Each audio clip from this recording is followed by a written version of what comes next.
আসসালামু আলাইকুম। আশা করি সবাই ভালো আছেন, সবাই সুস্থ আছেন। ফ্রান্সে এবং ইউরোপের বর্ডার কি সবার জন্য বন্ধ করে দেবে? এই বিষয়টা নিয়ে আজকে কথা বলবো। কারণ এমানুয়েল ম্যাক্রো এবং ইউরোপীয় ইউনিয়নের অনেকে দেশের প্রধান তারা বৈঠক করেছে। কি বলেছে সেই বৈঠকে, কেন এমন সিদ্ধান্ত তারা নিতে যাচ্ছে, সে সকল বিষয় নিয়ে আজকে লাইভ করছি। আপনারা ইতিমধ্যে যেভাবে জানেন, আমি এখন বেনাতে আছি, যেখানে কিনা সলিদারিতে আজি ফ্রান্স যে সংগঠন আমাদের রয়েছে, সেই সংগঠন প্লাস বাংলাদেশি যারা কিনা আমার ফ্রান্সে বসবাস করে এবং অভিবাসীদের নিয়ে আমি উপস্থাপনা এবং তাদেরকে প্রতিনিধিত্ব করছি। এখানেতে 150টারও অধিক দেশের মানুষ এখানেতে রয়েছে। তো মূল যে বিষয়টা আছে সেই বিষয়টা আজকে আপনাদেরকে বলি। যেভাবে বলছিলাম যে ইউরোপ ইউনিয়নের বর্ডার কি বন্ধ করে দিবে কিনা সবার জন্য, লাইভটা বেশি করে শেয়ার করে দিবেন। প্রথমত তারা একটা মিটিং করেছে, যেভাবে বললাম সেই মিটিংয়েতে ইউরোপ ইউনিয়নের যারা কিনা স্বরাষ্ট্রমন্ত্রী রয়েছে তারা ইমার্জেন্সি এই মিটিংটা করেছে এবং 27টা দেশের স্বরাষ্ট্রমন্ত্রী এই মিটিংয়ে যোগদান করেছিলেন। কারণ হলো সিয়ত্তাতে যে অভিবাসীরা মাসিভলি এসে পড়েছে, এর কারণেতে যে সেটাকে কিভাবে ট্র্যাকেল দেওয়া যায়, কিভাবে কোন স্ট্র্যাটেজির মাধ্যমেতে কাজ করলে পরে ভালো হয়, সেই বিষয়টা নিয়ে তারা কথা বলেছেন এটারও নিয়ে যে যে সকল ব্যক্তিরা ইতিমধ্যে ইউরোপ ইউনিয়নেতে ঢুকে পড়েছে তাদেরকে কিভাবে পাঠিয়ে দেওয়া যায় সেই বিষয়টা নিয়েও। এবং এটার জন্যে দেখা গেছে অনেক ইউরোপীয় ইউনিয়নের দেশ রয়েছে, তারা বলছে যে তারা এক দেশ থেকে আরেক দেশে যাওয়ার যে মানুষ যেত বা আগেকার যে সিস্টেমটা ছিল সেটা থেকে তারা একটু পরিবর্তন করবে, যাতে করে মানুষ এত যাতায়াত না করতে পারে। কারণ মানুষ যত যাতায়াত করবে ততই কিন্তু কন্ট্রোল করতে হবে। তো নতুন যারা আসতে চাচ্ছে তারাও কিন্তু অনেক সময় এই কন্ট্রোল থেকে মুক্তি পেতে পারে। এটার জন্যে তারা কন্ট্রোলটাকে যাতায়াতটাকে কমাতে চাচ্ছে, লিমিট করতে যাচ্ছে।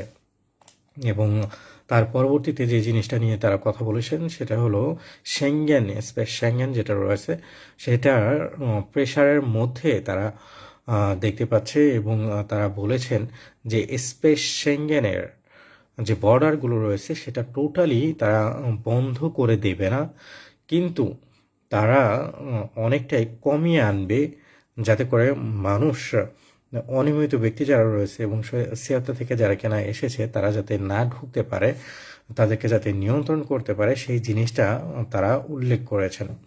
এবং আরেকটা জিনিসও ইতিমধ্যে আমি একটা লাইভ করেছিলাম, হয়তো আপনাদের মনে আছে, সেটা হলো ইউরোপ ইউনিয়ন থেকে তারা কিন্তু যে নতুন নিয়মকানুন অ্যাপ্লাই করতে বলেছে সেখানেতে এটা উল্লেখ করা ছিল যে তারা একটা কয়েকটা ওয়েব সেন্টার মতো করবে,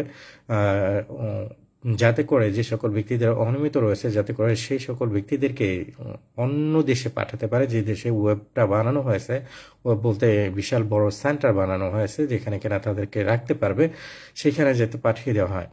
আগে অনেকেই কিন্তু এর আইডিয়ার বিপক্ষে ছিল, তারা এটাকে এই বিষয়টা নিয়ে কথা বেশি বলতে চেত না।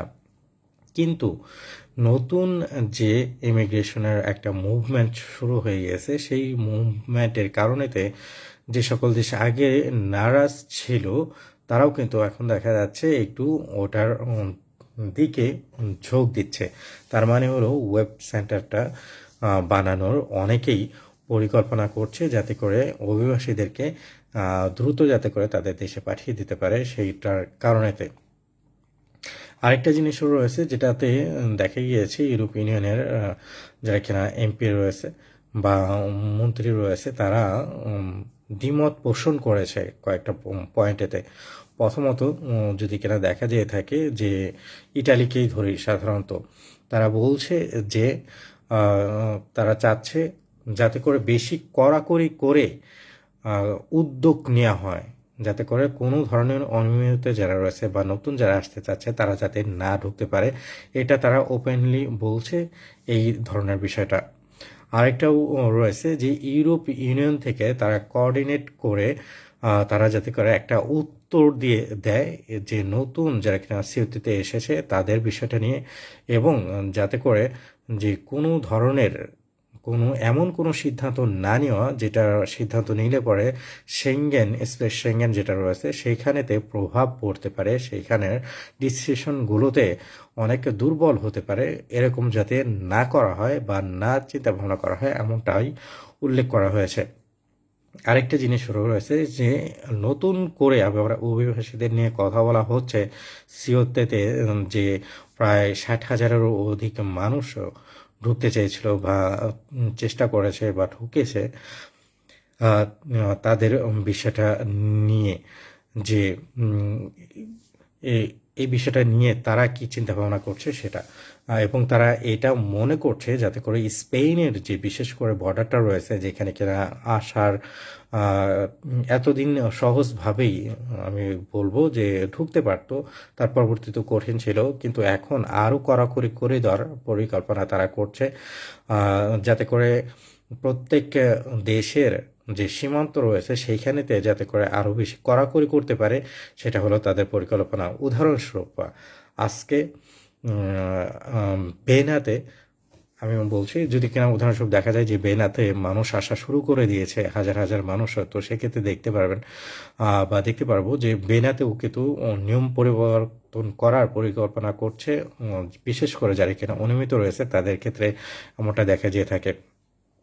তো সেক্ষেত্রে যে তাদের আবেদন যেটা রয়েছে যাতে করে ইউরোপীয় ইউনিয়ন বা ইউরোপিয়ান ইউনিয়নের বাহিরের যে বর্ডারগুলো রয়েছে সেই বর্ডারগুলোতে যাতে করে আরও নিয়ন্ত্রণটা বাড়িয়ে দেওয়া হয় এবং কন্ট্রোল যাতে প্রতিনিয়ত করা হয়, যাতে করে কেউ না ঢুকতে পারে, এই জিনিসটা ইতিমধ্যে তারা বলেছেন।